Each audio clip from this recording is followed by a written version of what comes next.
writer, and this week we're going to be taking a look back at the 2013 comedy drama titled C.O.G. Now, C.O.G. is actually an acronym meaning Child of God. Now, I know what you're thinking. You're thinking this might probably be some religious theme type of movie. Well, really, to be honest with you, it's really not that overly deeply religious. Okay, this movie runs for 1 hour and 28 minutes long. It is directed by Kyle Patrick Alvarez. It is produced by Maricela, Stephen Denis, Kyle Patrick Alvarez, Lauren Bratman, and Betsy Stoll. The script was written by Kyle Patrick Alvarez, and it is based on a novel titled Naked by David Sedaris. And the stars of the movie are some familiar names, including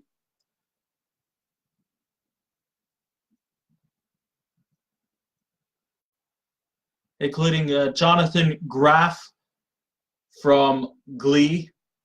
We also have Dennis O'Hare, Casey Wilson, Dean Stockwell, Troian Bellisario, and Corey Stoll.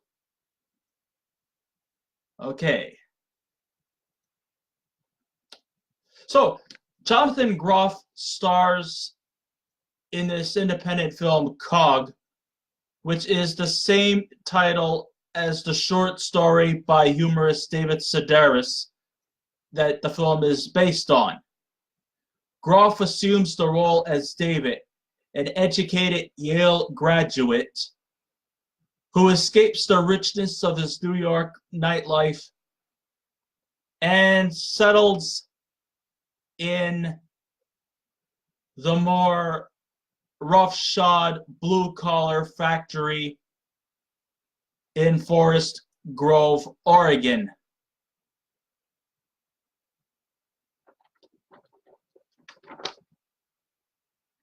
Once he arrives in Oregon, David takes on a series of blue-collar jobs and starts to get a better grip of what it's like to be an outcast in a world that's alien to him. One of the first jobs he gets is working in an apple orchard, and he spends the days staying in a barn area with people with a bunch of Spaniards, and he tries to communicate with them in English, even though their English is not that great. One time, the farmer catches him slacking off, so as a punishment, he tells him to go into the next town to purchase a tank of gas, which he laboriously goes from one town to the next to get it. While he's there, he meets this guy by the name of John, played by Dennis O'Hare, who offers him a brochure that says Child of God, better known as C.O.G. And from there, but being that David, who actually is in this town, he's not really actually just called David. He's actually going by a different name. He's going by the name of Samuel. Anyhow, he refuses his brochure and walks off, taking the tank of gas, and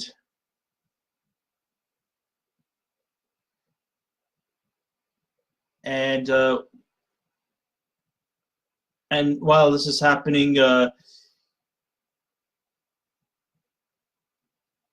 he gets a call from the farmer who had hired him in the apple orchard. Says that a girl by the name of Jennifer, played by Troian Bellisario, is supposed to be coming around, and she is going to and she's going to, I guess, supposedly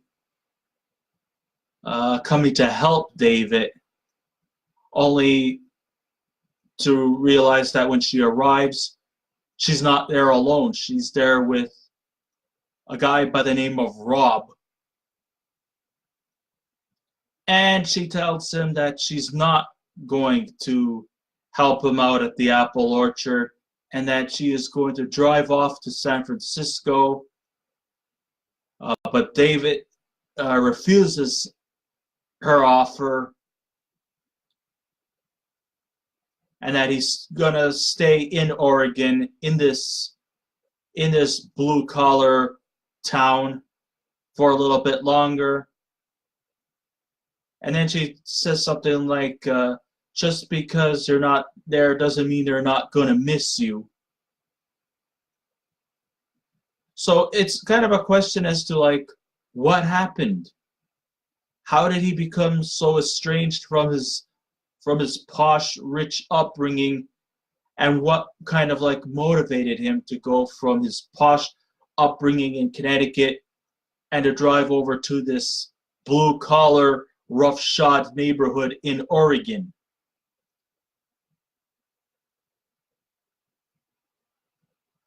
We don't know. So then she drives off, and then the farmer eventually decides to give him another job, this time working in the apple factory, where of course he tries to acquaint himself with the other co-workers, but the co-workers really don't want anything to do with him. And because he is kind of different from the others, he's starting to, feel more and more like an outcast.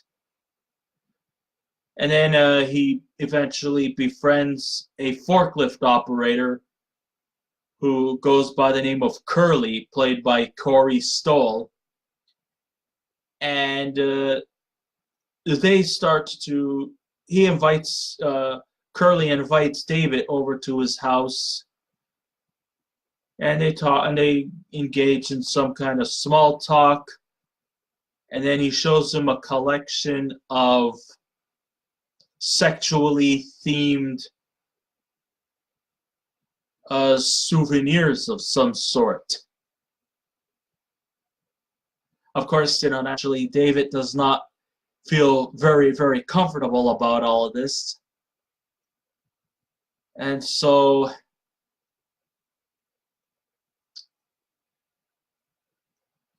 he tries to make, and so then Curly eventually tries to inevitably rape David. David tries to make his escape by going out the bathroom window, and then he tries to seek refuge and goes back to this guy named John, the guy who was from the other side of town, who offered him the brochure. So now he decides to take into this guy's offer, where they offering him a room and a board, and now he's working with him, and their job is to make clocks, but not just any ordinary clocks, but clocks in the shape of the state of Oregon, which they're supposed to sell at an upcoming fair. While this is happening, David tries to give in, being that he's an atheist. He eventually tries to, find faith in religion. When Curly eventually finds David, feeling more and more scared, he points a crucifix at Curly, and Curly just strangely walks away. And then eventually,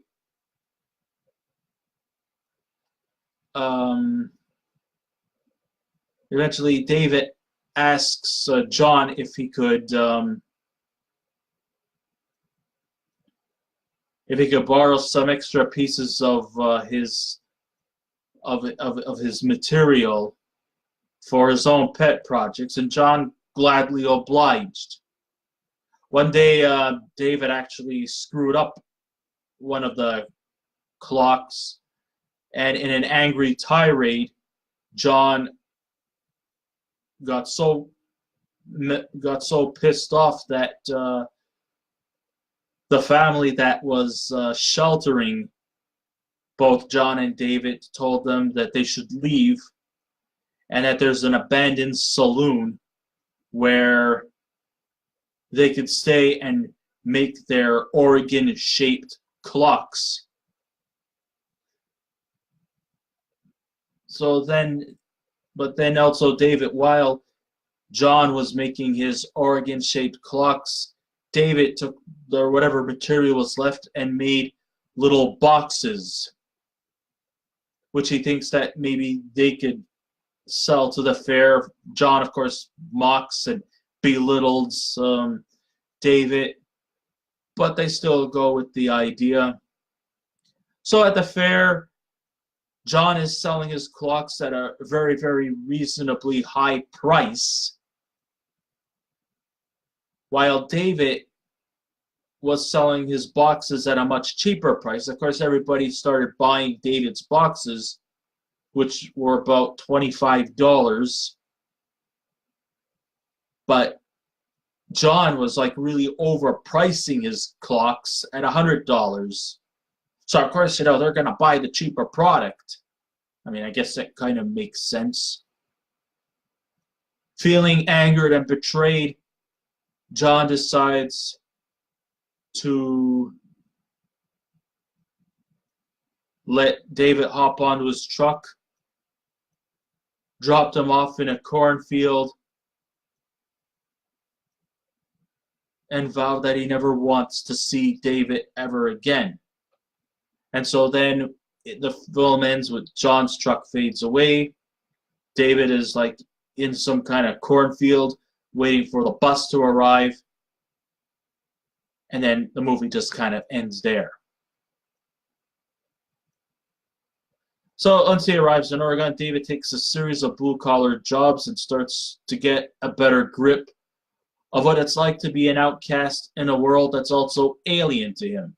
So we have the community, they live, breathe, and eat their jobs like there's nothing else in the world that matters to them, which is a big contrast to the posh lifestyle that David is adjusted to. And though he has his life with many doors open of opportunity, he still wants to find ways to connect with these simpler folks and feels that they demand to respect him because he made the effort to educate himself and get ahead. And he's a smart guy too. He's an educated man. He's a Yale graduate. So, if you're a graduate from Yale, nobody will call you stupid. Ignorant, maybe. Stupid, no. And I think this is kind of like what this movie is. It has a bit of a coming-of-life theme that, in spite of your educational level, adjusting to town life also may have some educational merit to it. The film seems to sort of like deem through these three stages of subplots, but it's highly questionable if they are or not congruent, with the exception of David being the focal character. Corey Stoll, he plays a forklift operator named Curly, who works at the Apple factory with David, who feels that he can reveal his true feelings towards David, which progressively, of course, like I mentioned, goes down a much more darker path. And then there's a subplot involving John, played by Denis, who's a former alcoholic. He's a born-again Christian, and he takes David as his apprentice and teaches him how to sculpt Oregon-shaped clocks. There's other themes that follow through COG, like, fitting in the job force, which David finds very difficult. There's, of course, issues relating sexuality, which is often seen when David is interacting with Curly, maybe sometimes even questioning if he himself is an actual homosexual who's hiding behind Jennifer just to conceal his true orientation. You never know.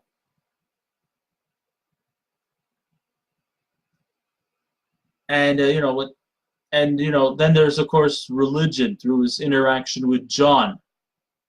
He starts off by being, this anti-religious atheist who has this kind of belief that anybody who believes in religion are idiots. This real, I guess you could say, Christian guy. He's like an atheist, but he feels that anybody who believes in religion are idiots. But we all know that's clearly not true at all. You could still believe in religion and you're not necessarily an idiot. That's a misconception. Though this all seems up to the film as part of a quest for self-discovery for David, the three subplots are definitely handled fundamentally and never really unites with each other until the end. The movie itself definitely has no polished conclusion, which may break from cliche and leaves us in a cloud of uncertainty. So once John discovers David's true intentions, he pulls David to the outskirts of town, lets him out of the truck, drives off, leaving David to search for his own endeavors. So we're led to believe that David never did fit into the life that was in this Oregon town. But we are left wondering what it was that David discovered during his prolonged stay, if he got anything out of it. The audience gets a bit perplexed, as though they missed something along the way, like, what did David get out of his journey, and where does he go from here? In an eerie twist of irony, you got Jonathan Groff, who you may know from Glee. Well, he also plays a very similar character like he does on the series Looking, with identical vulnerability and narrow-headed, arrogant traits. And though it's questionable if Groff is actually like that in real life, he seems comfortable playing these roles. And though he can be a condescending jerk at times, you can still find some likable idiosyncrasies in his persona. So in the end, you do hope all goes well for him. Even though life in Oregon didn't do him well, he still has resources that could open up doors for him. Maybe this journey may have gave him a more feeling that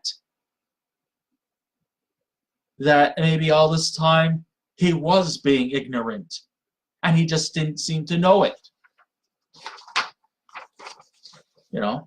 I guess you could say for a coming-of-age story, it actually does work effectively. We could tell this is all independent stuff. This is all low budget.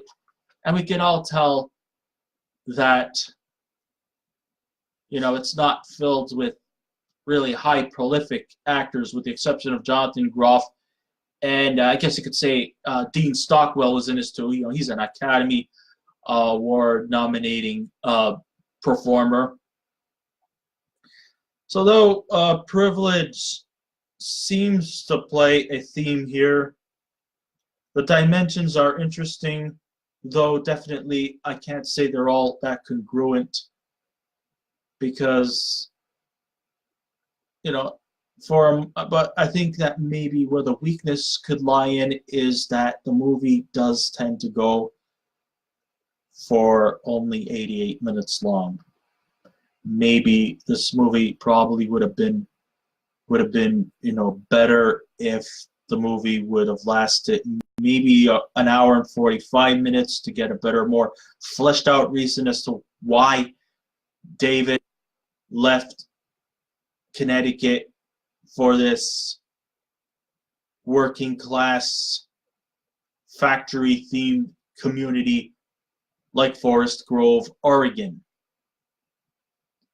Some people might say this movie might sometimes give a bit of a negative stereotype, being the fact that why people in Oregon seem to work better with their hands than with their heads. Are they giving the impression that factory workers don't have the strong educational merits that a posh Connecticut Yale guy has? I mean, there is these questions that do need more further fleshing out. And sometimes I do feel that it lacks in that kind of particular area. It definitely has that small town USA type of feel to it. But I still think somehow there is a bit of stereotypes. Why all the rich, posh, educated guys live in Connecticut, and now the working class scumbags live in Oregon? Is that what they're trying to say? Totally untrue. There are good and bad everywhere. Good and bad is definitely universal and omnipresent. There are scumbags that live in Oregon, and then of course there are some very highly educated people who live in Oregon, just like there's scumbags that live in Connecticut and highly educated people that live in Connecticut. It's all omnipresent, good, bad. And though this movie does not really particularly have any kind of antagonist in the story, but I do think that this is definitely truly a provocative coming-of-age story that kind of shows how you might probably have the world at your fingertips, but there's still part of you that needs to grow up and to realize that having a clever mind doesn't mean everything comes your way. And I think that's maybe what the message was in this movie. That head smart does not always make you street smart. It may open the doors to opportunities, but you also have to realize that opportunities don't just come from the mind, but also from the spirit. And I think that could be a lesson to be learned from everyone. So I guess this ends my writer review. Thank you all for listening in. If you wish to subscribe to my channel, please feel free to do so. If you wish to leave a comment, go right ahead. But just remember, be kind, be courteous, and please refrain from any rude comments. And I will be back again with another movie review. So until next time, this is Eric Red Writer saying, keep watching those movies, and I'll see you around. Goodbye.